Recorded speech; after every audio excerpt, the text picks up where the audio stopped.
teman-teman, balik lagi sama aku, Uni. Jujur ya, vlog hari ini tuh agak lain dari biasanya. Kalau biasanya kalian lihat aku makeup tutorial, belajar bahasa, or just cuma vlog ringan. Hari ini aku tiba-tiba udah nyempil aja nih di antara rombongan ibu-ibu RW 13. Nah, kebetulan aku lagi ada waktu luang. Jadi aku diajak ikut ke factory tour ke pabrik Yakult di Mojokerto. Unexpectedly, trip yang awalnya aku kira bakal ibu-ibu banget, ini ternyata seru dan banyak hal menarik yang bisa aku pelajari di sini. Sini temenin aku jalan-jalan. Sebelum kita masuk ke area produksi, aku sempat belajar sedikit nih tentang asal-usul minuman ini. Jadi, ceritanya tuh, Yakult ini sebenarnya dimulai lebih dari 80 tahun yang lalu di Jepang. Waktu itu, ada seorang dokter namanya Dr. Minoru Shirota. Beliau punya misi kemanusiaan yang mulia banget, yaitu ingin mencegah penyakit dari dalam tubuh. Akhirnya, setelah riset yang panjang, beliau berhasil mengkulturkan bakteri baik yang bermanfaat untuk usus kita, yang sekarang dinamai Lactobacillus casei shirota strain. Tahun 935, Yakult mulai diperjualbelikan pertama kali di Jepang.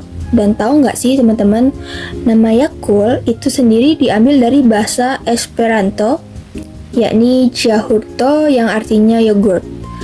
Sampai akhirnya di tahun 1991, Yakult resmi masuk ke Indonesia dan sekarang salah satu pabrik besarnya ada di Mojokerto.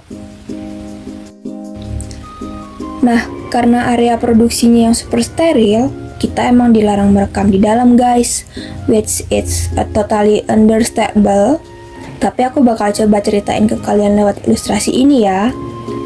Pabrik Mojokerto ini benar-benar pakai teknologi modern dengan sistem tertutup dan peralatan stainless steel kualitas tinggi yang super bersih. Proses pembuatannya itu ada 7 tahapan yang ketat banget. Pertama, bahan baku seperti susu bubuk skim dan glukosa dilarutkan dengan air. Terus diperiksa ketat supaya nggak ada kontaminasi. Yang kedua, larutan itu disterilisasi dengan pemanasan untuk membunuh mikroorganisme lain. Nah, tahap ketiga ini nih yang paling penting, fermentasi.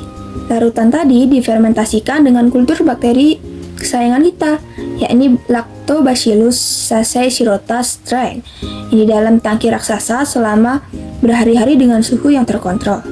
Disinilah laktosa diubah menjadi asam laktat yang bikin rasanya asam segar khas Yakult. Setelah itu, baru deh dibuat sirup gula secara terpisah untuk memberi rasa manis yang dicampur dengan proporsi yang tepat, lalu otomatis diisi ke botol-botol kecil dan disegel secara higienis. Nah, terakhir nih, semua Yakult disimpan di ruangan pendingin bersuhu 0 sampai 10 derajat Celcius supaya bakteri hidup di dalamnya tetap aktif. Bayangin aja, dalam sehari pabrik ini bisa memproduksi sampai 3,3 juta botol per hari loh. Tapi part favorit aku di pabrik Mojokerto ini adalah bagaimana Yakult yang tetap peduli sama lingkungan.